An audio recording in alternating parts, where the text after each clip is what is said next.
네, 안녕하십니까. 대전보건대 학생 여러분. 오늘은 여러분과 이력서 그리고 자기소개서의 최종 점검 시간을 함께 같이 가도록 하겠습니다.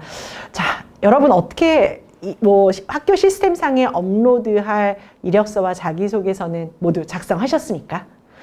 사실 오늘 써야지 내일 써야지 하시지만 오늘 안 쓰고 내일 안 쓰시면 힘듭니다. 예, 그래서 저희가 뭐라 그랬냐, 한 줄이라도 써보셔야 사실 그것이 씨앗이 돼서 조금 더 보완하고 조금 더 보완을 하지, 그냥 나중에 쓸래 라고 하시게 되면 패스페일 과목에서 사실 졸업 요건 들어가는 과목인데 이것도 제대로 하실 수 없을 수 있고요. 또 하나는 여러분이 진짜 취업을 하는데 서류 필요하다고 제가 몇 번 강조했습니다. 그래서 오늘은 이전에 우리가 이제 강의로 정리 쭉 했던 내용들, 여러분 듣고 실제 쓰실 수 있게 했던 내용들에서 중요한 포인트, 잊지 말아야 되는 포인트 위주로 좀 설명을 드릴 거고요. 요것들 잘 들으신 후에 다 쓰신 분들, 예를 들어 다 쓰신 분들은 진짜 자기 이력서 좀 갖고 와보세요. 자기 이력서 갖고 와서 내가 정말 이대로 오늘 강사님이 말씀하시는 대로 제대로 썼나 최종적으로 한번 마무리, 점검해 보시면 좋겠습니다. 우선 파트 1 강의에서는요, 이력서를 제대로 썼는지에 대해서 점검하는 시간을 좀 갖도록 할게요. 이력서 여러분 볼게요. 이력서를 왜 작성한다고 제가 설명드렸습니까? 맞습니다. 이력서는 지원자가 어떤 사람인지 확인하기 위해서 작성한다고 했습니다. 지원자가 어떤 사람인지를 확인한다는 게 무슨 뜻이었죠? 지원자가 지원 직무와 관련해서 정말로 적합한 경험과 적합한 공부와 노력을 한 사람인지를 이력서에 표현하고 있는지 보기 위해서라고 했습니다. 그래서 우리가 이력서를 쓸 때 가장 상단에 지원 분야 쓰는 거 잊지 마십시오 라는 얘기도 드렸었죠. 기억하실 겁니다. 그리고 이력서를 쓸 때는 그렇기 때문에 가장 상단에 지원 분야를 써야 되고요. 인적사항이나 학력사항이나 활동, 어학, 교육, 수상, 자격 여러 가지의 사항들로 나눠서 쓸 수 있습니다라고도 말씀을 드렸어요.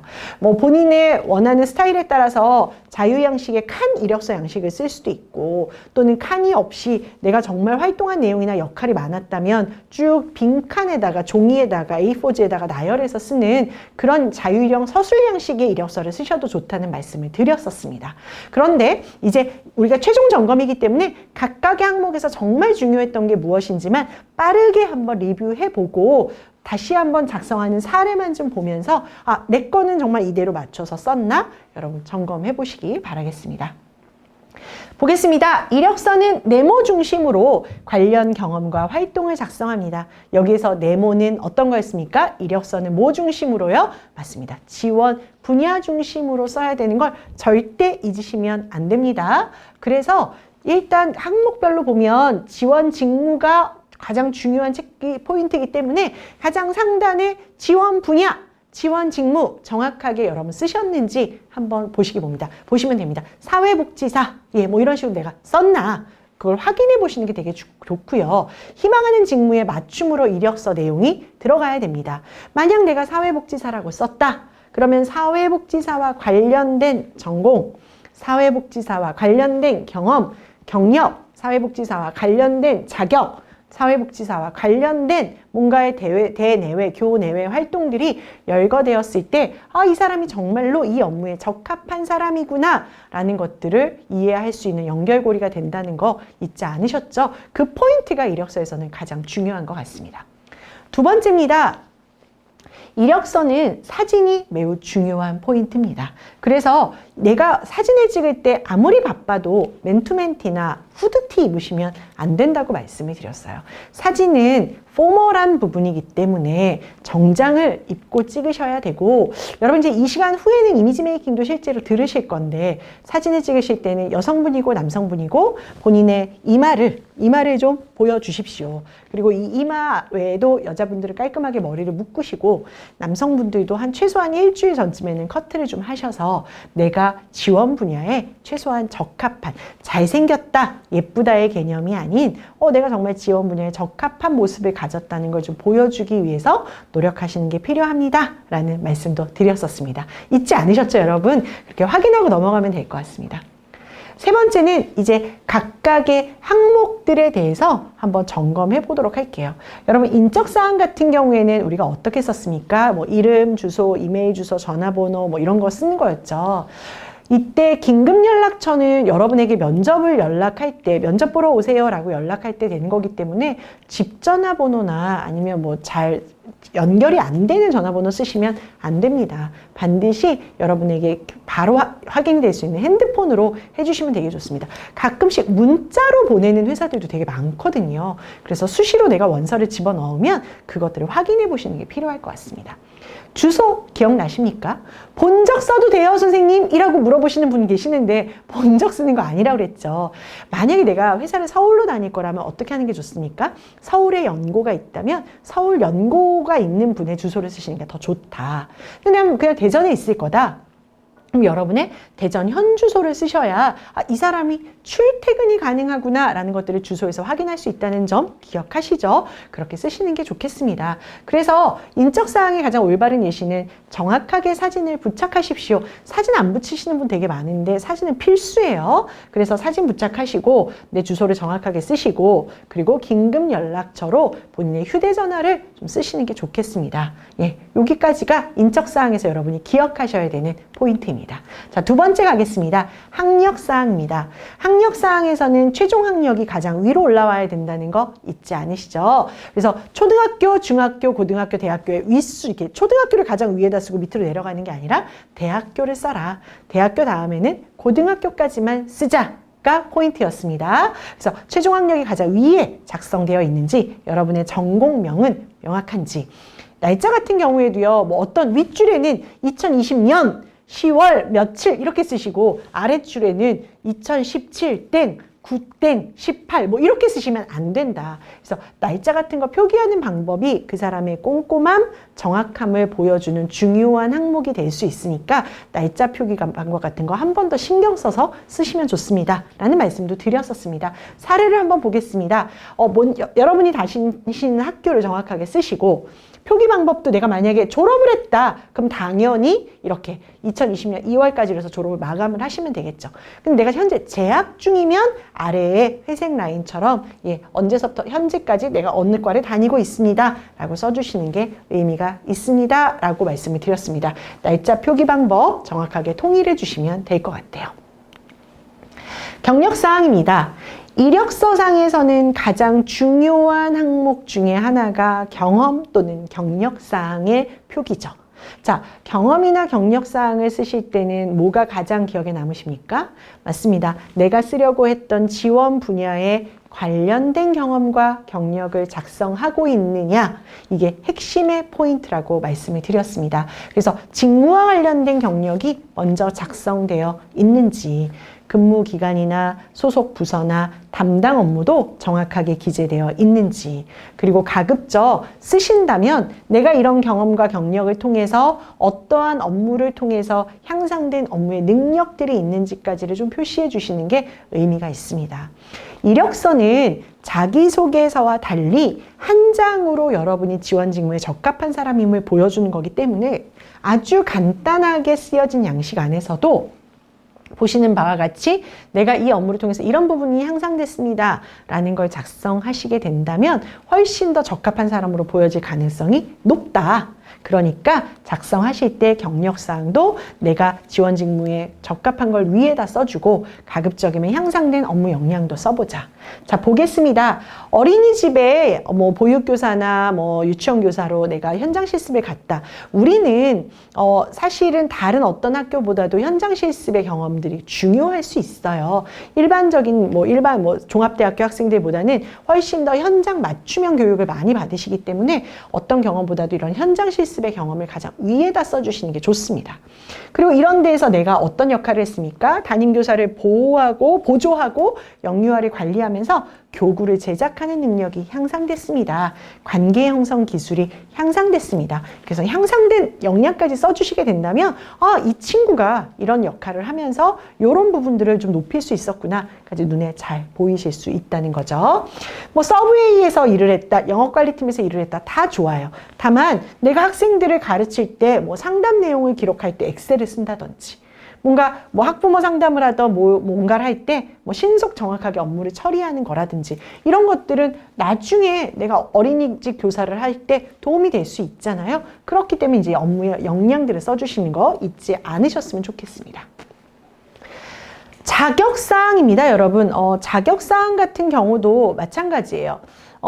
여러분께서 뭐 국가가 공인하는 엄청난 자격증을 다 가지실 필요는 없죠. 그렇지만 자격은 나의 어떤 역량, 내가 정말 이렇게 준비된 사람이라는 걸 객관적으로 보여줄 수 있는 자료는 분명해요. 그래서 자격증 같은 경우는 없는 것보다는 있는 게 좋습니다. 없는 것보다는 있는 게 좋고, 있다면 여러분이 뭐 예를 들어서 저한테 이런 질문 하시거든요. 운전면허 자격증도 괜찮습니까? 근데 예를 들어 사회복지사 지원하시는 분들 같은 경우는 우리가 뭔가 어떤 분들을 모시고 이동해야 되는 경우도 되게 많잖아요. 행사 진행해야 되는 경우도 많고. 그래서 이런 분들은 운전면허 뭐 1종이든 2종이든 자격증 가지신 것 자체가 되게 도움이 될 수 있다는 거예요. 그러니까 내가 자격증의 뭐 경중을 떠나서 어떤 자격증은 불필요하고 어떤 자격증은 더 필요하고 이런 거 떠나서 물론 직무 관련된 자격증은 가장 중요하겠지만요. 여러분이 갖고 있는 자격증이 있다면 쭉 한번 나열해 보시고요. 빈칸으로 만들지 마시고 그 자격증의 내용들을 가급적이면 좀 채워주시는 게 좋아요. 그래서 객관적으로 내가 이것들에 실력이 있는 사람이라는 걸 보여주는 게 자격증이니까 지원 직무에 필요한 자격증 또는 지원 직무 수행을 하는데 도움이 될 수 있는 자격증이 있다면 자격증 항목에 모두 다 올려주시는 것 잊지 않았으면 좋겠습니다. 그리고 자격증은 어쨌든 공적인 데이터이기 때문에 자격증의 취득 일자나 증명이나 자격 수준이나 시행처, 발행기간 이런 부분들은 명확하게 정확하게 기록해 주시는 것들 굉장히 중요한 포인트입니다.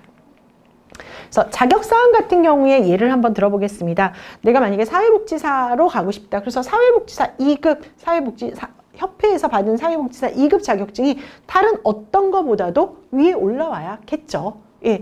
그리고 이거 외에 컴퓨터 활용 능력, 한식조리사 자격증이 있다. 그러면 그 다음부터는 이게 가장 중요하니까 올라왔는데 그 다음서부터는 2017년께 먼저 왔는데요. 이거 틀리다고 했습니까? 아니요. 한식조리사 자격증보다는 컴퓨터 활용 능력이 사회복지사 업무를 하는데 더 도움이 될 수 있잖아요. 따라서 그거는 날짜가 옛날 거지만 위에다 올려주시는 게 좋습니다라는 얘기, 이거 잘못된 거 아닙니다라는 얘기를 했었습니다, 여러분. 그렇게 확인해 주시면 좋을 것 같습니다. 여기에 내가 운전면허증 아주 옛날에 딴 거라도 있다. 그러면 그 운전면허증 같이 올려주시게 되면 여러분이 충분히 활동력이 있고 뭔가 능동적으로 움직일 수 있는 사람이라는 거 보여줄 수 있으니까 좋다는 거 잊지 않으셨으면 좋겠어요.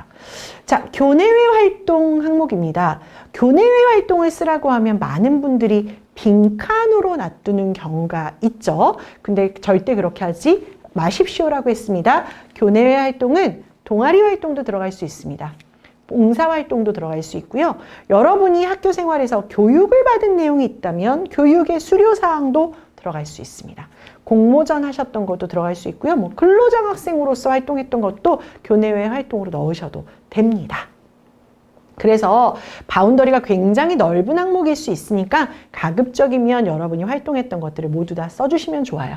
다만 이 항목마저도 내가 지원 직무와 연관된 활동들을 많이 하셨다면 그 내용을 먼저 작성해 주시는 게 더 좋겠습니다 라는 것들은 기억하셔야 되겠죠. 그래서 사례 한번 볼게요, 여러분. 내가 교내외 활동에 맨 처음 게 뭐예요? 교육받은 내용을 쓰셨네요.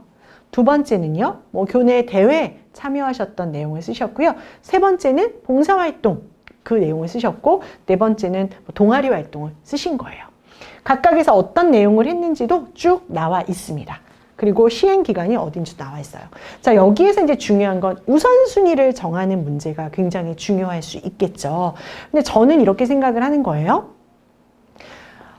교육을 받은 거를 쓰실 때 여러분 기억나십니까? 제가 뭐라고 그랬어요? 여러분이 제 강의를 들었어요. 이것도 취업을 하기 위해서 필요한 교육이고요. 비즈니스 마인드맵, 이 마인드업도 사실 직장 예절이니까 취업하기 위해서 필요한 교육이에요. 그런데 저의 강의 같은 거는 여러분이 취업을 하기 위해서 취업 전까지의 여러분의 스킬을 업하기 위해서 도움을 드리는 거죠. 그러니까 회사를 가서는 자소서나 면접에서 교육받았던 게 여러분이 교육업체 들어가서 저처럼 자소서나 면접 컨설팅 하실 분들 아니면 의미가 없어요. 그죠? 그러니까 이런 교육은 쓰시면 안 된다는 거였어요. 이거 기억하셔야 돼요. 다만 비즈니스 마인드업, 여기서는 뭘 배웠어요? 직장 예절을 배웠어요.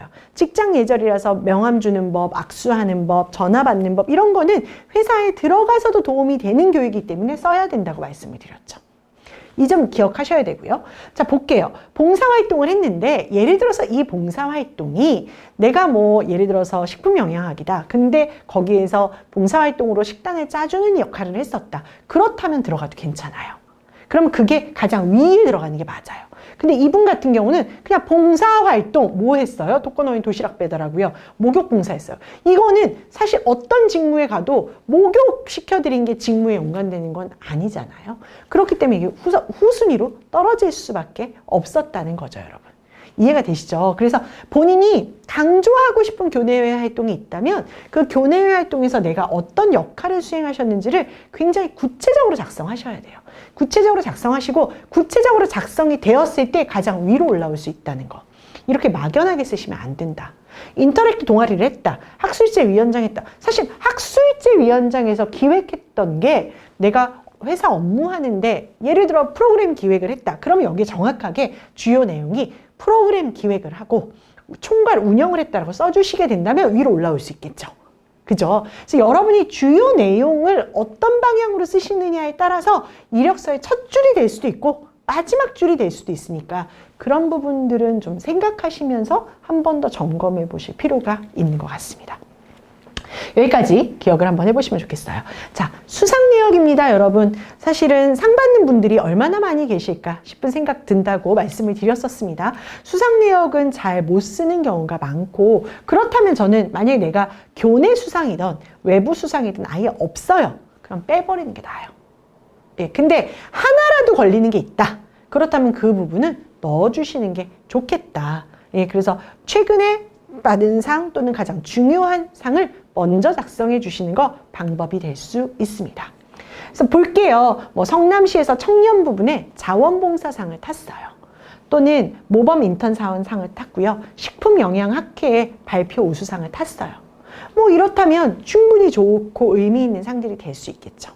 다만 수상 내역을 쓰실 때는 여러분이 좀 한 가지 고민하셔야 되는 게 뭐냐? 그냥 청년 부분 수상, 뭐뭐 기업 수상 이렇게 하시는 게 아니라 내가 구체적으로 상을 받은 상의 이름을 정확하게 써주시는 거죠. 청년 부분 자원봉사상 수상 또는 대전시 어떤 기업 모범 인턴상 수상, 인턴 사원상 수상 또는 어느 학회에서 발표상 수상 하는 것처럼 내가 어떤 역할에 역량이 있어서 이런 상을 받게 되었는지까지를 정확하게 표시해 주시는 것들이 의미가 있다는 걸 말씀을 드리고 상은 굉장히 공식적인 거기 때문에 이런 상을 어디서 발급했는지 발행 또는 시행 뭐 이런 쪽에서 그 기관의 이름을 정확하게 써주시는 게 좋겠습니다. 당연히 학교면 대전보건대학교라고 쓰시면 되겠죠. 그죠? 자, 이제 이력서의 맨 마지막 항목입니다. 여러분의 기본사항이 다 정리가 됐다면 서명이나 인 하셔야 되죠. 그죠? 그래서 날짜와 서명을 쓰시는데 다 쓰시고 요거 안 쓰시는 부분 되게 많으세요. 본인 거 한번 지금 보세요. 내가 맨 마지막에 혹시 2019년이라고 쓰진 않으셨는지요? 예, 2020년이죠. 이렇게 명확하게 날짜 표시해서 본인의 서명에 사인까지 정확하게 해주시는 게 맞습니다. 전 여러분 보시라고 옆에다 쓴 거고요. 이렇게 안에다가 요 인 서명 앞에다가 써주시면 찍어주시면 되는 거죠. 이력서는 여러분 뭐 한 장으로 이력서를 2장, 3장 쓰실 필요는 절대 없습니다. 이력서는 깔끔하게 한 장으로 쓰시면 돼요. 다만 그 한 장이 지원 직무에 명확하게 연결되는 고리들을 가지고 쓰실 수 있으셨을 때 아, 이 사람이 정말로 적합한 사람이구나 눈에 보이게 비춰지실 수 있다는 거 여러분 기억하셨으면 좋겠어요. 자, 이제 최종적으로요 점검 한번 해보겠습니다. 나의 이력서가 이러한 항목들로 모두 다 구성되어 있는지 함께 점검하면서 오늘 강의를 마무리하려고 합니다. 우선 지원 분야입니다. 희망하는 지원 직무 맨 윗줄에 잘 쓰셨어요, 여러분?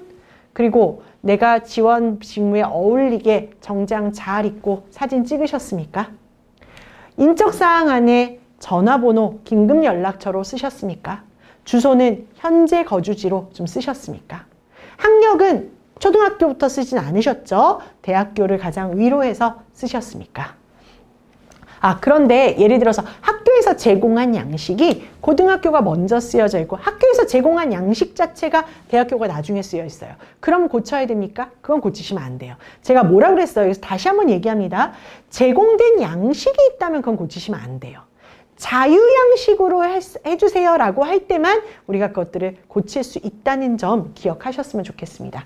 경력사항 같은 경우 내가 지원 직무와 관련된 경력이 가장 위로 올라와야 됩니다. 하루를 하시던 이틀을 하시던 지원 직무와 연관성이 있는 것들을 위에다 써주시는 게 중요하다고 말씀을 드렸었습니다.